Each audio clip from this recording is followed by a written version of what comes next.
No.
Designated as dinosaur parks, for which amateur dinosaur hunters are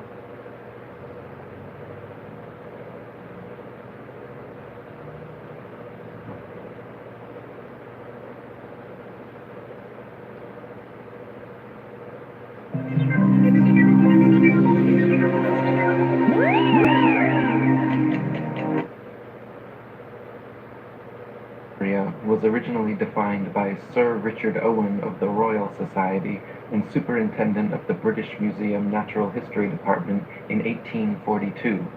Or, in other words, the existence of dinosaurs was first speculatively hypothesized by a knighted museum head coincidentally in the mid-19th century during the heyday of evolutionism, before a single dinosaur fossil had ever been found. The Masonic media and mainstream press worldwide got to work hyping stories of these supposed long-lost animals, and then, lo and behold, 12 years later, in 1854, Ferdinand Vanderveer Hayden, during his exploration of the upper Missouri River, found proof of Owen's theory. A few unidentified teeth he mailed to leading paleontologist Joseph Leidy, who several years later declared them to be from an ancient, extinct Trachodon dinosaur. Even more importantly, it is dubious that a myriad of ancient reptile, bird, and reptile mammal transitional forms necessary for the blossoming theory of evolution would be hypothesized and then conveniently discovered by teams of evolutionist archaeologists purposely out looking to find such fossils. And it is even more dubious that such fossils supposedly existed for millions of years, but were never found by or known to any civilization in the history of humanity until evolutionism's Masonic renaissance in the mid-19th century. David Wozni wrote, "Why are there no discoveries by Native Americans in all the years previous when they roamed the American continents? There is no belief of dinosaurs in the Native American religion or tradition. For that matter, why were there no discoveries prior to the 19th century in any part of the world? According to the World Book Encyclopedia, before the 1800s, no one ever knew that dinosaurs existed. During the late 1800s and early 1900s, large deposits of dinosaur remains were discovered. Why has man suddenly made all these discoveries?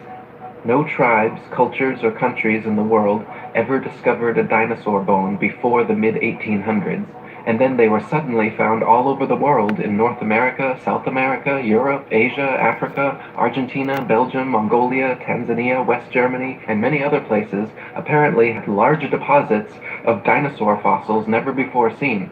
All these places were inhabited and well explored for thousands of years before this time. Why had no one ever found a dinosaur fossil before?"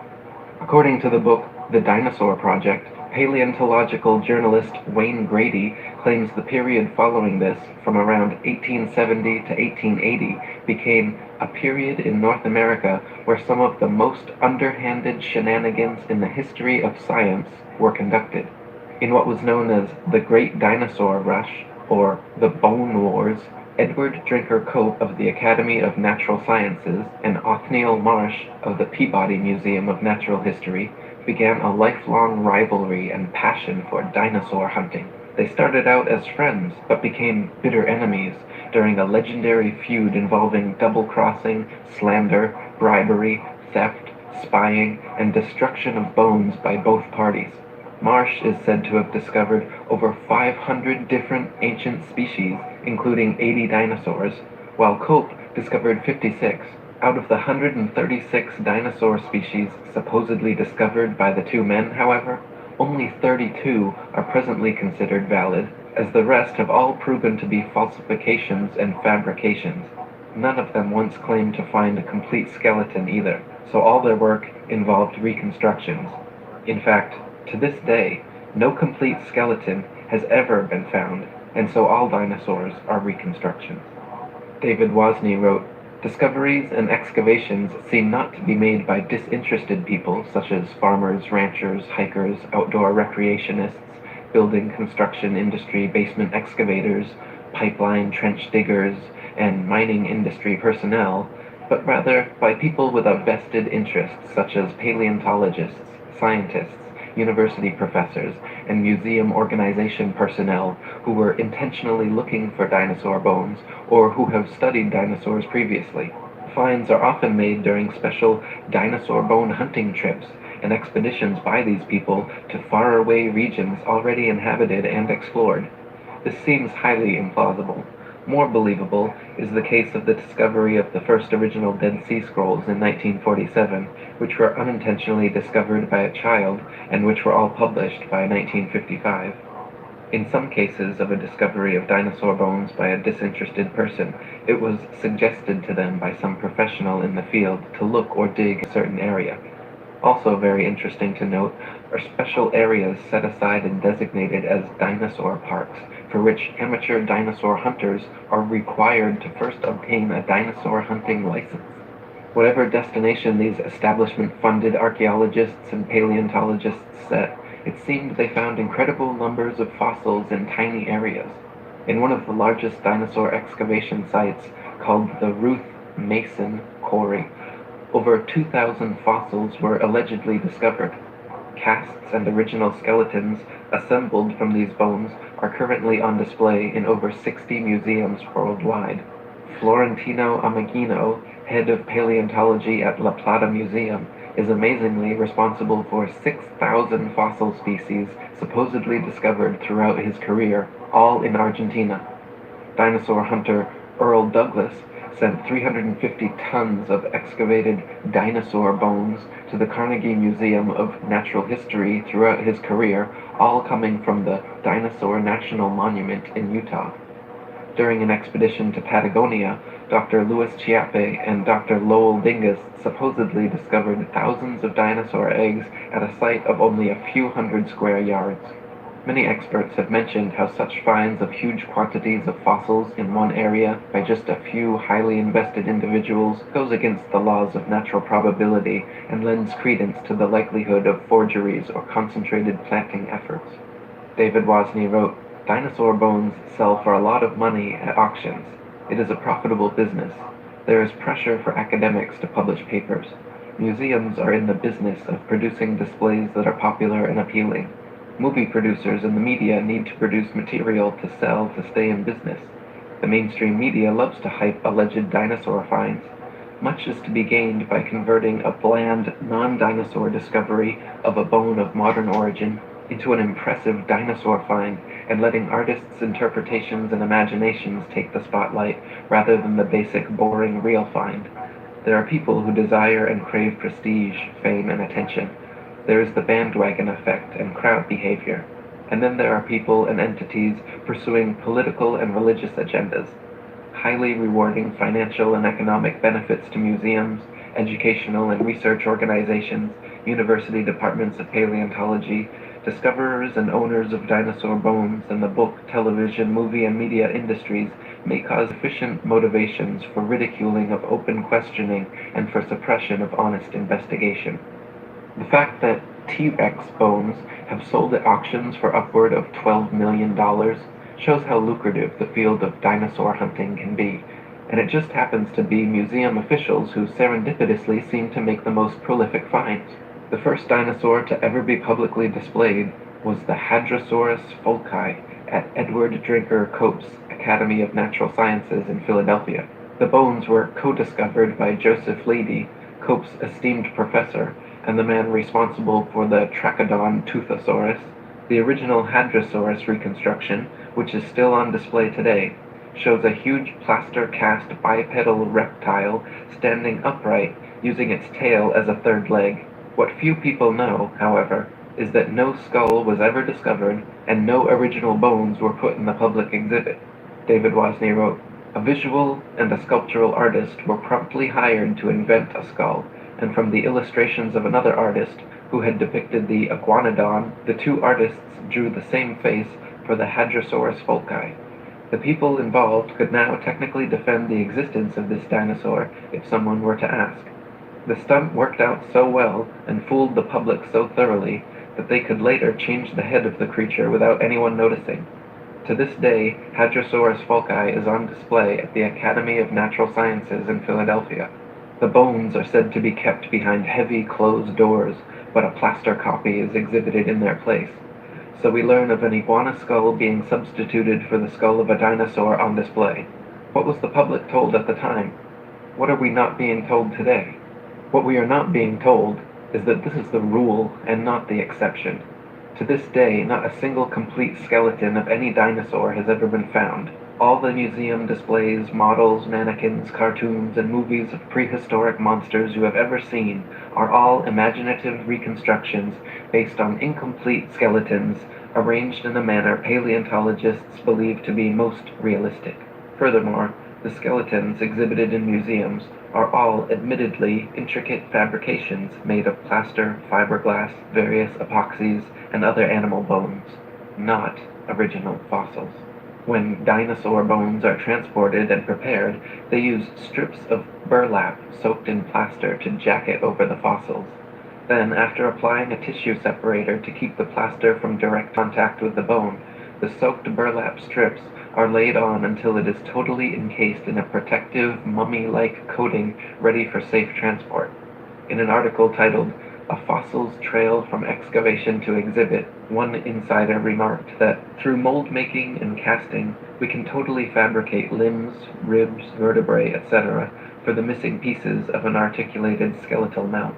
Plaster, fiberglass, and epoxies are often and commonly used. In reconstruction work on single bones, small to large cracks can be filled in with mache or plaster mixed with dextrin, a starch that imparts an adhesive quality and extra hardness to regular molding plaster. We've also had success using epoxy putties. Large missing fragments can be sculpted directly in place with these same materials. In other words, museum personnel work with plaster and other materials to transport and fabricate skeletons and missing or incomplete bones all the time.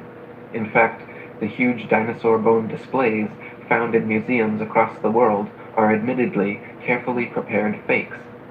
No independent researcher has ever examined a real dinosaur. They claim all the actual fossils are kept in high security storage, but only a select few paleontologists are ever allowed to examine them, so the ability to ascertain their authenticity is kept from the general public. Robin Kofod wrote, "Most people believe that dinosaur skeletons displayed in museums consist of real dinosaur bones. This is not the case. The real bones are incarcerated in thick vaults to which only a select few highly placed researchers hold a key, which means that no independent researcher has ever handled a Tyrannosaurus rex bone. When people unaffiliated with the paleontological establishment attempt to gain access in order to study these dinosaur bones, they are met with refusal upon refusal. Only around 2,100 dinosaur bone sets have been discovered worldwide, and out of these, only 15 incomplete Tyrannosaurus rex bone sets have been found. These dinosaur bone sets have never formed a complete skeleton, but from these incomplete bone sets Paleontologists have constructed a hypothesis about the appearance of the whole skeleton, which they have modeled in plastic. If thousands of long necks and large carnivorous reptiles had really roamed the earth, we wouldn't only have found 2,100 dinosaur bone sets, but millions of bones, with ordinary people tripping over them when digging in their vegetable patches. David Wozni wrote, "When children go to a dinosaur museum, are the displays they see displays of science or displays of art and science fiction? Are we being deceived and brainwashed at an early age into believing a dinosaur myth? Deep, probing questions need to be asked of the entire dinosaur business. There may have been an ongoing effort since the earliest dinosaur discoveries to plant, mix, and match bones of various animals, such as crocodiles, alligators, iguanas, giraffes, elephants, cattle, kangaroos, ostriches, emus, dolphins, whales, rhinoceroses, etc., to construct and create a new man-made concept, prehistoric animal called the dinosaur, where bones from existing animals are not satisfactory for deception purposes. Plaster substitutes may be manufactured and used. Some material similar or superior to plasticine clay or plaster of Paris would be suitable. Molds may also be employed. What would be the motivation for such a deceptive endeavor? Obvious motivations include trying to prove evolution, trying to disprove or cast doubt on the Bible and the existence of a God, and trying to disprove the young Earth theory. The dinosaur concept implies that if God exists, he tinkered with his idea of dinosaurs for a while, then probably discarded or became tired of this creation, and then went on to create man. The presented dinosaur historical timeline suggests an imperfect God who came up with the idea of man as an afterthought, thus demoting the biblical idea that God created man in his own image. Type dinosaur skulls into a search engine, and you will find a variety of replicas, tailor-made dinosaurs, and museum-quality skeletons. One of the largest and most renowned suppliers of fake dinosaurs is the Zigong Dino Ocean Art Company in Sichuan, China, which provides natural history museums worldwide with ultra-realistic dinosaur skeletons made from real bones. Chicken, frog, dog, cat, horse, and pig's bones are melted down, mixed with glue, resin, and plaster, then used as base material for recasting as dinosaur bones. They are even given intentional fractures and an antiquated, fossilized look to achieve the right effect. Their website boasts over 62% of our output goes to American and European markets, which means we will understand and are familiar with the intricacies and regulation of exporting to these regions. Since we are a partner of dinosaur museums, all products are made under the guidance of experts of the Chinese Academy of Sciences.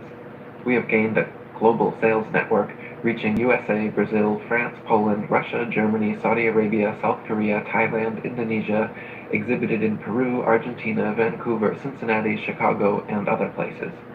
As Alan Fiducia, University of North Carolina paleontology professor, wrote, "I have heard there is a fake fossil factory in northeast China, in Liaoning province near the deposits where many of these recent alleged feather dinosaurs were found." Or as David Wozni wrote, "The possibility exists that key dinosaur bones on display have been artificially modified through sculpture and carving. Bone sculpture is not an unknown human activity. Many cultures participate in creating man-made objects out of existing bones, totally unrecognizable from the original shape. Is the dinosaur industry a customer of this sort of business? Is it possible that dinosaur skeleton replica are secretly assembled or manufactured in private buildings out of public view, with bones artificially constructed or used from a number of different modern-day animals? Why bother having any authentic original fossils at all if alleged replicas please the public?" Another problem with dinosaurs is their unnatural structural dynamics. Many dinosaur skeletons and reconstructions feature bipedal monsters like the T-Rex with a forward-leaning torso and head far larger and heavier than its counterbalancing tail. Many museum displays cannot even stand up under their own weight. It is highly unlikely that beasts this large and disproportionate could exist at all.